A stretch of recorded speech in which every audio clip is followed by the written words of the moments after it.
এখনকার চাঁদ দেখা আগের চাঁদ দেখা তো এক না।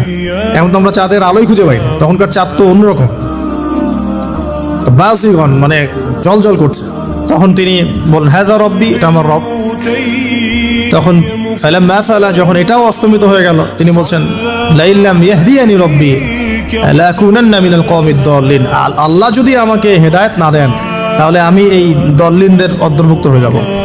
ইব্রাহিম আলাইহিস সালাম বলছেন ফালাম্মা রা'a শামসা বাযিগাতান, যখন এবার সূর্যকে দেখলেন দিনের বেলা, এটা তো আরো বড়, হাযা রব্বি হাযা আকবার, এটা আমার রব, এটা সবচেয়ে বড়, হাযা আকবার, এটা সবচেয়ে বড়।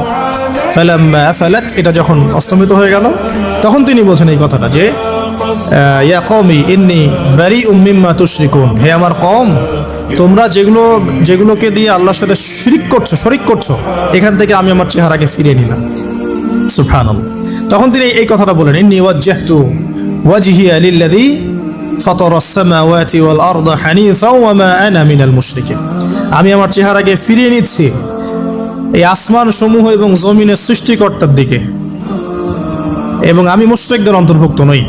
ইন্না সলাতি ওয়া নুসুকি ওয়া মাহইয়ায়া ওয়া মামাতি লিল্লাহি রাব্বিল আলামিন, আমার সালাত, আমার কুরবানি, আমার স্যাক্রিফাইস, আমার জীবন, আমার ফুল লাইফ, আমার মৃত্যু, সবকিছু কার জন্য? জগৎসমূহের প্রতিপালক আল্লাহর জন্য। লা শারীকা লাহু, তার কোনো শরীক নাই।